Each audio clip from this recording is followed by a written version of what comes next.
আউযু বিল্লাহি মিনাশ শাইতানির রাজিম। বিসমিল্লাহির রহমানির রহিম। আসসালামু আলা রাসূলিল কারীম। আসসালামু আলা আলিহি ওয়া সাহবিহি আজমাইন। আল্লাহ পাকের পবিত্র দরবারে কালেমাতুশ শুকর আদায় করি যে আল্লাহ তাআলা আমাদেরকে হায়াতে বেঁচে রেখে সুস্থ রেখে কোরআন ও হাদিস থেকে কিছু আলোচনা করার তৌফিক দান করতেছে। সেই মহান রবের দরবারে কালেমাতুশ শুকর আদায় করি আলহামদুলিল্লাহ। শতকোটি দরুদ ও সালাম নূরে মুজাসসাম সরকারে আলম মকাইনাম তাজদারি মদিনা, বিশ্ব মানবতার মুক্তির সনদ, মজলুম মানুষের মুক্তির দিশারি সেই নবীর রওজা মোবারকে কলেজার সবটুকুন ভালোবাসা উজাড় করে দিয়ে অসংখ্য দরুদ ও সালাম সাল্লাল্লাহু আলাইহি সাল্লাম। প্রিয় মুসলমান ভাই ও বোনেরা, আজকের আলোচনা হলো আল্লাহ পাক যদি আমাকে তৌফিক দান করে মুক্তসার কিছু আলোচনা করব ইনশাআল্লাহ। আজকের আলোচনা হলো আমরা নেতা বা এমপি, মন্ত্রী, মেম্বার, চেয়ারম্যান কাদেরকে বানাবো। আল্লাহ পাক যদি আমাকে তৌফিক দান করে ইনশাআল্লাহ মুক্তসার কিছু আলোচনা করব ইনশাআল্লাহ। আউযু বিল্লাহি মিনাশ শাইতানির রাজিম। বিসমিল্লাহির রহমানির রহিম।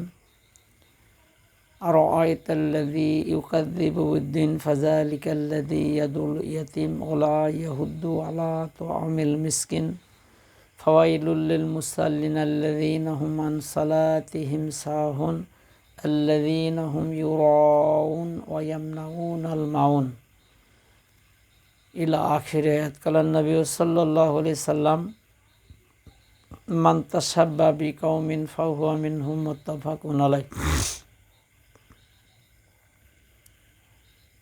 প্রিয় মুসলমান ভাই বোনেরা, দেশ এবং দেশের বাহিরে যারা আছেন, আল্লাহ পাক সকলকে সুস্থ রাখুক, সুন্দর রাখুক। কোরআন ও হাদিস বুঝে সুঝে সঠিক এবং সুন্দর পথ এবং মতের উপর রাসূলের সঠিক তরিকার উপর চলার তৌফিক দান করুক আল্লাহুম্মা আমিন।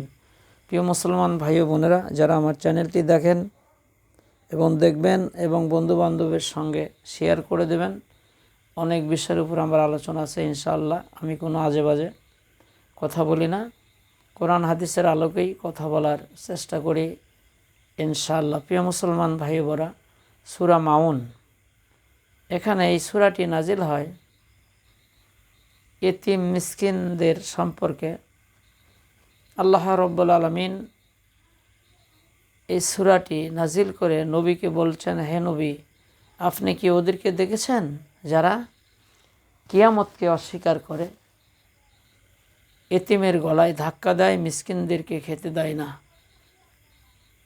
আর বাড়ির দাও খুন্তা কুড়াল অভাবী মানুষদেরকে দিয়েও সহযোগিতা করে না। এই 4টি কারণে মানুষ জাহান্নামে যাবে। 4টি কারণ।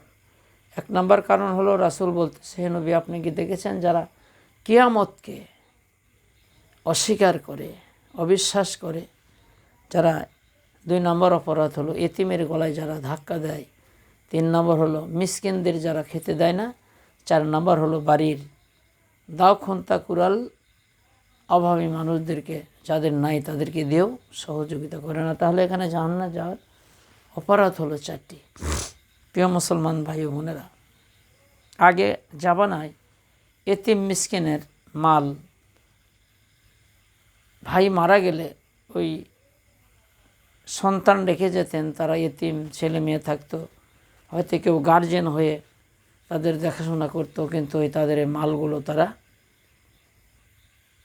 অন্যায়ভাবে ভক্ষণ করত, তাদের মালের সাথে ওই মালগুলো মিশ্রিত করত, হিসাব কিতাব ঠিক মতো করে দিত না, এতিমদিকে ঠকাইতন। এই ক্ষেত্রে আল্লাহ রাব্বুল আলামিন এই সূরা মাউন নাজিল করে। প্রিয় মুসলমান ভাই ও বোনেরা, 1 নম্বর অপরাধ হলো কিয়ামতকে অস্বীকার করা। যারা আল্লাহর কিয়ামতের বিচারকে, দিনকে অস্বীকার করবে, তাদের দ্বারা কখনো ভালো কাজ হতে পারে না। তারা মানুষ হত্যা করতে পারে, মানুষের উপর জুলুম করতে পারে, তারা মানুষের অর্থ অন্যায়ভাবে লুণ্ঠন করতে পারে। এই জন্য আল্লাহ রাব্বুল আলামিন এখানে প্রথমে বলেছে, হে নবী, আপনি কি দেখেছেন যারা কিয়ামত দিবসকে অস্বীকার করে, এতিমের গলায় ধাক্কা দেয়, মিসকিনদেরকে খেতে দেয় না। প্রিয় মুসলমান ভাই ও বোনেরা, মিসকিনদেরকে খেতে দেয় না। তাফসিরে মুফাসসির কেরাম বলেন যে আপনি সমাজে, ইউনিয়নে, পৌরসভা বা রাষ্ট্রে এমন কিছু কাজ করলেন না, এমন পদক্ষেপ নিলেন না যে গরিব মিসকিন অসহায় মানুষের একটু সুবিধা হয়, তাদের একটু ইনসাফ হয়, এই পদক্ষেপটাও আপনি নিলেন না, এই অপরাধে আপনি জাহান্নামে যাবেন। আর 4 নম্বর অপরাধ হলো আপনি বাড়ির দাওখন্তা কুড়াল অভাবী মানুষদেরকে, যাদের নাই, চাইতে আসলো, এটাও দিয়ে আপনি তাদেরকে সহযোগিতা করলেন না। প্রিয় মুসলমান ভাই বোনেরা, আজকের আলোচনা হলো আমরা নেতা বানাবো কাকে। এখন আসেন দেখেন, আপনি যদি আকল থাকে, যদি জ্ঞান থাকে, অনেকেই বলে যে ইসলাম যদি ক্ষমতায় যায়, কোরআনের শাসন যদি কায়েম হয়, তাহলে কি কোরআনের আইনকে মানা যাবে? আপনি তো টাটকা মোনাফেক। অনেকেই প্রশ্ন করতেছে আলেম ওলামাদেরকে, বিশেষ করে জামাত ইসলামকে, ইসলামী দলগুলোকে প্রশ্ন করতেছে যে আপনারা যদি ক্ষমতায় যান, কোরআন দিয়ে বিচার করবেন, এটা কি মানা সম্ভব? মিয়া, আপনি তো টাটকা কাফের। এই কথা যে বলে সে মুসলমান না, যে কোরআনের আইন দিয়ে কি দেশ চলে? আল্লাহ রাব্বুল আলামিন বলেন যে সূরা মায়েদা, ওমাল্লাম ইহাকুম বিমা আনজালাল্লাহু ফাউলাইকা হুমুজ জালিমুন, ওমাল্লাম ইহাকুম বিমা আনজালাল্লাহু ফাউলাইকা হুমুল ফাসিকুন, ওমাল্লাম ইহাকুম বিমা আনজালাল্লাহু ফাউলাইকা হুমুল কাফিরুন। সূরা মায়েদা 5 নম্বর আয়াত। আল্লাহ বলেন, যারা আমি নাজিলকৃত কিতাব দিয়ে যারা ফয়সালা করে না, বিচার করে না, তারা হলো জালিম। আমার নাজিলকৃত কোরআন দিয়ে, কিতাব দিয়ে যারা ফয়সালা করে না, তারা হলো ফাসেক। আমি যে নাজিল করেছি কিতাব, এটা দিয়ে যারা ফয়সালা করে না, বিচার করে না, তারা হলো কাফের। তাহলে আপনি মুসলমান, আপনি কোরআনের আইন মানতে বা কোরআনের শাসন মানতে এত ভয় কেন? আল্লাহ রাব্বুল আলামিন সাফ কথা, কোরআনের মধ্যে যা আছে, আল্লাহ রাব্বুল আলামিন কেউ কোন অপরাধ করলে কি সাজা হবে, কোন অপরাধের কি শাস্তি, দুনিয়ার যে একটা শাস্তি আছে, দুনিয়ার যে একটা বিধান আছে, দুনিয়া কেমনে চলবে, কোন বিধান হবে মানুষের, দণ্ডবিধি, সব কোরআনের মধ্যে আছে। এটা মানতে বা এটা যদি আপনি বলেন যে আমি এই মুসলমান বা ইসলামী দল যদি ক্ষমতায় যায়, তারা যে কোরআন দিয়ে শাসন করবে, এটা কি চালান সম্ভব? তাহলে আপনি কোরআনের ভাষায় আল্লাহর কুদরতি জবান দিয়ে যে কথাগুলো বলেছে, আপনি জালিম, আপনি ফাসেক, আপনি কাফের। কোরআনের আইন মানতে যদি আপনার কোনো সমস্যা হয়, আমার তো কোনো সমস্যা নাই, যে কোনো বিষয়ের কোরআন দেহ হোক, আমার সমস্যা কোথায়? আমি চোর ডাকাত? আমি কি মানুষের মাল মেরে ধরে খাই? অসুবিধা তো তাদেরই হবে যারা জালিম, যারা মানুষের উপর জুলুম করে, যারা মানুষের অর্থ লুণ্ঠন করে খায়, যারা চাঁদাবাজি করে, টেন্ডারবাজি করে, মানুষের উপর জুলুম করে। অসুবিধা তো তারাই। ভালো মানুষের জন্য তো কোনো অসুবিধা নেই, ভালো মানুষের জন্য এটা আল্লাহর নিয়ামত।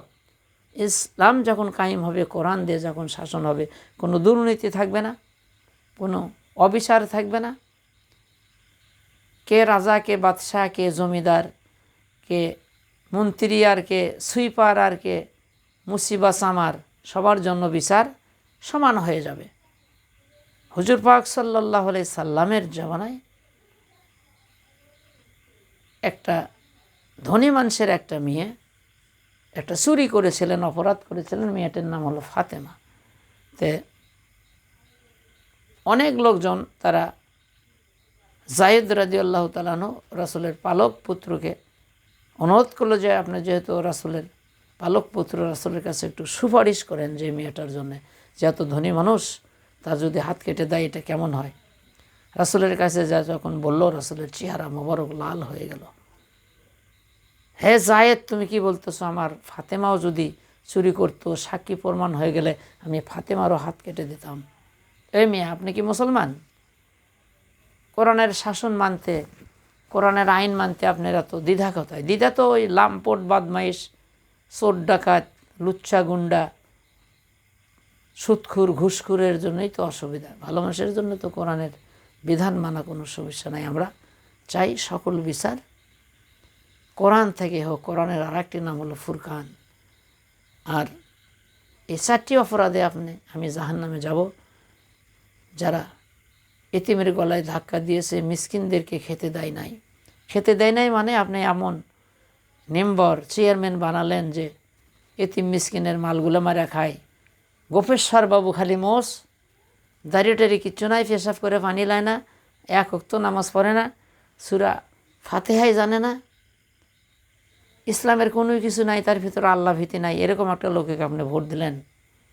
দেখতেছেন যে এই লোকটা এমপি মন্ত্রী হলে জনগণের সব টাকা পয়সা মেরে খাবে, তারপরে আপনি ওই লোকটাকে সমর্থন করলেন, ওই লোকের পাশে মিছিল করেন, মিটিং করেন। আপনি যত বড় ফরেস্টগার হন দাবি করেন, যত বড় টুপিওয়ালা দাড়িওয়ালা হন, যত বড়ই যা মনে করেন, আপনার কিয়ামতের ময়দানে ধরা খাবেন। ওই ব্যক্তি যে অপরাধগুলো করবে, যতগুলো মেরে ধরে খাবে, মানুষের উপর জুলুম করবে, সমপরিমাণ গুনাহ আপনি হাজী সাহেব, আপনি মৌলবী সাহেব, আপনি জীবন চিল্লা দেন, আপনি তাবলিগ করেন, নামাজ পড়েন, রোজা করেন, হজ করেন, কিয়ামতের ময়দানে সমপরিমাণ গুনাহ আপনার আমলনামার মধ্যে ফেকসিলুট হবে। আল্লাহর জাতের কসম, মান তাসাব্বা বিকাউমিন ফাহুয়া মিনহুম, মুত্তাফাকুন আলাইহি, বুখারী ও মুসলিমের সহিহ হাদিস। যে জাতিকে মহব্বত করবে, ভালোবাসবে, সমর্থন করবে। আর ভোট শব্দের অর্থ হলো রায় দেওয়া বা সমর্থন করা। এখন অনেক আলেম, আল্লাহ তাদেরকে সহি বুঝ দিক, তারা বলতেছে যে গণতন্ত্র হারাম, এগুলো করা যাবে না, ভোট সিস্টেম এটা হারাম। মিয়া মাসলা বোঝেন? যেহেতু এখন মারামারি করে, যুদ্ধ করে জয় করা যাচ্ছে না, অনেক মানুষজন মরে যাবে, অনেক ক্ষয়ক্ষতি হবে। আর এসেও একটা সেলের মাধ্যমে আপনি যদি কোরআনের অনেক দল থাকবে, কোরআন প্রতিষ্ঠিত করারও দল থাকবে, আপনারা সেল মারে দিচ্ছেন খালি যে আমি কোরআনের পক্ষে যারা আছে, যারা ক্ষমতায় গেলে কোরআন দিয়ে বিশ্বাস করবে, ফয়সালা করবে, আমি তাদেরকে একটা সেল দিলাম। সুন্দর তো ব্যবস্থা, কিন্তু আপনি বুঝতেছেন না, আপনি ফেতনা সৃষ্টি করতেছেন। এগুলো করা যাবে না। আমি এই জন্য অনুরোধ করি, ইসলাম কেমনে কায়েম হবে সবাই মিলে আমরা চেষ্টা করি। যদি একটা সেলের মাধ্যমে মারামারি না করে, কাটাকাটি না করে, যদি একটা সেলের মাধ্যমেই একটা কাজ হয়ে যায়, তাহলে তো এটা খুবই ভালো। এই জন্যে আসেন, আজকের আলোচনা হলো আমরা কাদেরকে নেতা বানাবো। আপনি যদি জেনে শুনে, আপনি যদি এরকম খারাপ লোকদেরকে, যাদের লোভ, বিভিন্ন দল আছে এই দেশে দেখেন, বিশেষ করে যারা ইসলামী দল, তারা ওই দলের মধ্যে থেকে যদি কেউ কয় যে আমি এমপিতে দাঁড়াবো, তাকে দল থেকে বহিষ্কার করা হবে। কারণ লোভ লালসা করা যাবে না। যারা একটা মিটিং করে পরামর্শ করে যাকে ক্ষমতা দিতে চাবে, সে কিন্তু নিতে চাবে না, না আমি অযোগ্য। আর দেখেন অন্য অন্য দলের মধ্যে দেখেন মারামারি কাটাকাটি ক্ষমতা নেওয়ার জন্য কোটি কোটি টাকা ঘুষ দিয়ে এমপি হওয়ার জন্য কী কন পারমিশন নিয়ে আসতেছে, আর এক ঘুষখোরের থেকে, আমি নাম বলতেছি না কোনো দলের। তাহলে দেখেন এরা দেশের কি করতে পারে। আর বর্তমান জামাত ইসলাম বাংলাদেশ লেভেল প্লেন একটা সিস্টেম করতেছে যে কেউ যেন টাকা দিয়ে ভোট না কিনতে পারে, দুর্নীতি না করতে পারে, এমন সুন্দর একটা সিস্টেম করতেছে যে সবার অধিকার সমান থাকবে। সে যে কোনো দল হোক, ছোট দল হোক আর বড় দল হোক, যত পার্সেন্ট ভোট পাবে সেটা একটা হিসাব করে, সে যদি 10% ভোট পায় 100-র মধ্যে, তারও 2-1টা এমপি থাকবে। কেউ যদি 20% বা 30%, 40% পায়, তাদেরও এমপি মন্ত্রী থাকবে। যারা 50% পাবে তাদেরও এমপি মন্ত্রী থাকবে। কোনো সমস্যা নেই, সবাই মিলেই দেশ চালাবে। সমস্যা কোথায়? এত লাফালাফি কেন? এই জন্যে প্রিয় মুসলমান ভাই বোনেরা, দুনিয়াতে আমরা কয়দিন বাঁচব? কিয়ামতের ময়দানে যাররা যাররা হিসাব হবে। আপনি কি করছেন? কোরআনের পক্ষে সেল দিছিলেন না কার পক্ষে সেল দিছিলেন? কোরআন কারও পাবেন না। কোরআন হলো হুদাল্লিন নাস, সবার জন্যে কোরআন।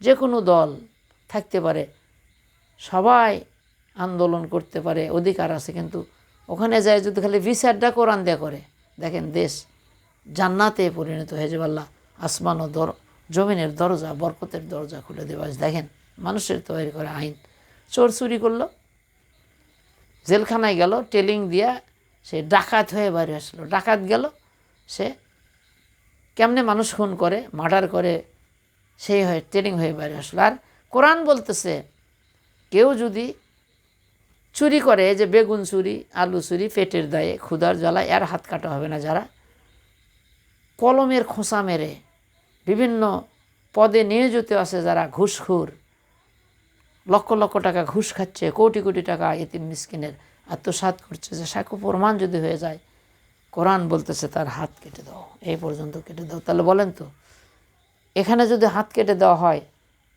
সবাই দেখবে, মিডিয়া দেখাবে, ওই লোকটা জীবনে আর কোনোদিন এমপিতে দাঁড়াতে পারবে কি কন? কেউ যদি ধর্ষণ করে, সাক্ষী প্রমাণ হয়ে যাবে, এই পর্যন্ত মাটির মধ্যে বুক পর্যন্ত গেড়ে দিয়ে চতুর্মুখ থেকে পাথর মেরে তাকে ছিন্নছাড় করে দেবে কোরআনের বিধান। কিন্তু আপনি কোরআনের আইন মানতে লাখ শিখতেন, ভালো লাগে না, আপনি টাটকা মোনাফেক। আপনার হাজারো ইবাদত বন্দেগীগুলো জান্নাতের ঘেরান আপনার নসিবে জুটবে না। কারণ হলো রাসূল সাল্লাল্লাহু আলাইহি সাল্লামের বিধান যে মানে না। রাসূল বলতেছে আমার ফাতেমা যদি চুরি করতো, আমি রাসূল ফাতেমারও হাত কেটে দিতাম। আর কেমন মুসলমান আপনি কোরআনের আইন মানতে? অনেকে কয় কোরআন দেয়া কি দেশ চলে, এটা কি সম্ভব? আপনার ভিতরে ইমানই নাই, আপনি মুসলমানই না, কেন চলবে না? কী সমস্যা কোথায়? আল্লাহ আমাদেরকে না বানাইছেন, আমাদের গাইড বুক, আমাদের জীবন বিধান দিয়েছে কেমনে তোমরা চলবা, কেমনে ব্যবসা করবা, কেমনে রাজনীতি করবা, কেমনে রাষ্ট্র চালাবা, কোন অপরাধ করলে কি শাস্তি, কোরআনের মধ্যে ওপেন করে দেওয়া আছে। আপনার দ্বিধা কোথায়? আবার অনেক বুজুর্গ কয় আমরা রাজনীতি করি না, এরা হলো বড় মুনাফেক। রাজনীতি করা ফরজ, রাসূলও রাজনীতি করছে, রাসূলও সেনাপতির দায়িত্ব পালন করছে, রাসূলও আল্লাহর কাছে সালতানাত, রাষ্ট্রীয় শক্তি আল্লাহর কাছে চেয়েছেন।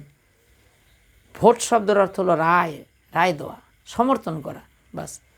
এই দেশে যেহেতু আমরা যে মারামারি করে যুদ্ধ করে বিজয় করব দেশ, সেই সিস্টেম যেহেতু এখন আর নাই, একটা সেলের মাধ্যমে আপনি ইসলামের পক্ষে অথবা ইসলামের বিপক্ষে আপনি পরীক্ষা দিচ্ছেন একটা সেলের মাধ্যমে, বা শৃঙ্খলা সুন্দর, অসুবিধা কী আছে? কি সমস্যা নাই। এই জন্যে আসেন আমরা আলেম ওলামায়ে যারা আছি সবাই ঐক্যমত হয়ে আমরা কোনো ঘুষখোর, কোনো সুদখোর, কোনো খারাপ লোককে যেন আমরা নেতা না বানাই। ভালো মানুষ যদি আমি না পাই আমার এলাকাত, আমি ভোটই দিতে যাব না, সাফ কথা। আর যদি পরহেজগার, মোত্তাকিন, আলেম ওলামা, জ্ঞানী গুণীকে দেখে আমি সমর্থন করি, কিয়ামতের ময়দানে আল্লাহ বলতে পারবো আল্লাহ আমি তো আলেম বা ভালো মানুষ দেখেই তো সেল দিয়েছিলাম কোরআনের পক্ষে, কিন্তু সে যদি তারপরেও যদি কোনো দুর্নীতি করে, আল্লাহর কাছে আপনার কোনো হিসাব দিতে হবে না। কিন্তু দেখে শুনাই, কী কন? দেখে শুনাই কী খাচ্ছেন? মদ, মুখ ঝাগাইয়া, যে মতের বাণী মুছে লাগলে হারাম, নাউজুবিল্লাহি মিন যালিক। আপনি দেখে শোনা কী করতেছেন? আপনি তো একটা আকল আছে, দেখেন দেশের পরিস্থিতি। আমি কোনো দলের নাম বলবো না, তারা কিভাবে জনগণের টাকাগুলো মেরে ধরে খায়। এই জন্যে আজকের আলোচনা হলো কোন ধরনের লোককে আমরা এমপি মন্ত্রী বানাবো। আর কোরআনের বিধান দেয়া রাষ্ট্র চালান, সকল বিচার করা হলো ফরজ। নামাজ পড়ার চেয়েও বড় ফরজ, হজের চেয়েও বড় ফরজ কোরআন দিয়ে বিচার করা, তাছাড়া শৃঙ্খলা থাকে না। আর কোরআনের অপর নাম হলো ফুরকান। ফুরকান শব্দের অর্থ হলো সত্য মিথ্যাকে পার্থক্য করে দেবে কোরআন। ও দোস্ত বুজুর্গ, কোরআনের বিধান দেয়া দেশ চলুক, কোরআনের বিধান দেয়া ক্যান্টনমেন্ট চলুক, কোরআনের বিধান দেয়া সচিবালয় চলুক, কোরআনের বিধান দেয়া ব্যাংক ব্যালেন্স চলুক, কোরআনের বিধান দেয়া সব জায়গা চলুক। আপনার এটা মানতে অসুবিধা কোথায়? তাহলে আপনি ব্লাড পরীক্ষা করতে হবে, রক্তের মধ্যে আবু জেহেলের রক্ত আছে, মুসলমানের রক্ত আপনার শরীরের মধ্যে নাই, পরীক্ষা করেন। আপনি মুসলমানের রক্ত আপনার শরীরের মধ্যে নাই। কোরআন তো কারো বাপের না, কোরআন দিয়ে বিচার হোক, কোরআন দিয়ে সব চলুক, এটা মানতে যদি আপনার লাখ শিখতেন আর কোন রাজনীতি করি না, আপনি হলেন বড় মোনাফেক। আপনি রাসূলের সাফায়ত কিয়ামতের ময়দানে পাবেন না, কারণ রাসূল সারাটা জীবন অন্যায়ের প্রতিবাদ করেছে। রাসূল বলেছে আল হাক্কু মররুন, হক কথা তিতা। রাসূল বলেছে যারা হক কথা বলে না তারা হলো বোবা শয়তান। আর কোরআনের আইন জমিনে প্রতিষ্ঠিত করা ফরজ, বড় ফরজ। কোরআন দিয়ে বিচার করা, কোরআন দিয়ে ফয়সালা করা হলো বড় ফরজ। আসেন প্রিয় মুসলমান ভাই ও বোনেরা, আমাদেরকে একদিন অন্ধকার কবরে যেতে হবে, কেউ আমাদের সঙ্গে যাবে না। কেন আমরা একটা খারাপ লোককে, একটা ঘুষখোরকে, একটা দুর্নীতিবাজকে ভোট দিয়ে জাহান্নামের অধিবাসী হয়ে যাব? কী জন্যে তার পাপের ভাগগুলো নেব? আমরা দেখে শুনে আল্লাহ পাক যদি আমাদের আকল দিছে, কমন সেন্স আছে, আপনি তো বোঝেন ইসলাম কায়েম করা হলো ফরজ, দল করা ফরজ না। ইসলাম কোন দলের সাথে গেলে ইসলাম কায়েম হবে, কোরআনের বিচার হবে, আপনি আকল দিয়ে চিন্তা ভাবনা করে আপনি সেই কাজটাই করেন। আমি কারো দুর্নাম করতেছি না। এই জন্য সবারই হিসাব দিতে হবে। কেউ যদি একটা টাকা কারো গরিব মিসকিনের মেরে খায়, কিয়ামতের ময়দানে এরও জবাবদিহি করতে হবে। আর ইবাদত বন্দেগীর প্রথম শর্ত হলো হালাল রুজি যদি আপনার না হয়। 1 কোটি বার হজ করলে আপনার হজ কবুল হবে না। নামাজ পড়তে পড়তে কুজা হয়ে গেলে আপনার নামাজ কবুল হবে না। আপনি উহুদ পাহাড়ের মতো দান সাদকা করলেও আপনার দান কবুল হবে না যদি উপার্জন হারাম হয়। কথা বোঝেন তো? এই দেশের অনেক লোকই তো হালাল করে নাকি কন? সরকারি চাকরি করতেছে, সরকার অনেক বেতন দেয়, তারপরে মামু ঘুষ ছাড়া ফাইল ললে না।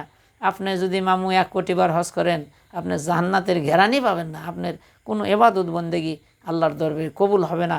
এই জন্য যারা চাকরি করেন আপনাদেরকে আমি অনুরোধ করব, 1 টাকা ঘুষ খাবেন না, দুর্নীতি করবেন না। যারা এমপি মন্ত্রী 1 টাকা খাবেন না, ঘুষ খাবেন না। কিয়ামতের ময়দানে আজীবনের জন্য জাহান্নামে যেতে হবে। আর এই ধরনের খারাপ মানুষ যারা জানেন যে এই লোকটা ঘুষ খায়, এই লোকটা ইতিম মিসকিনের মাল মেরে ধরে খাবে, এই মেম্বার চেয়ারম্যান, এই পৌরসভার চেয়ারম্যান, এমপি মন্ত্রী এরা হলে এই ধরনের লোক আপনার জানা আছে যে মেরে ধরে খাবে, তাহলে এই ধরনের লোককে নেতা বানান যাবে না।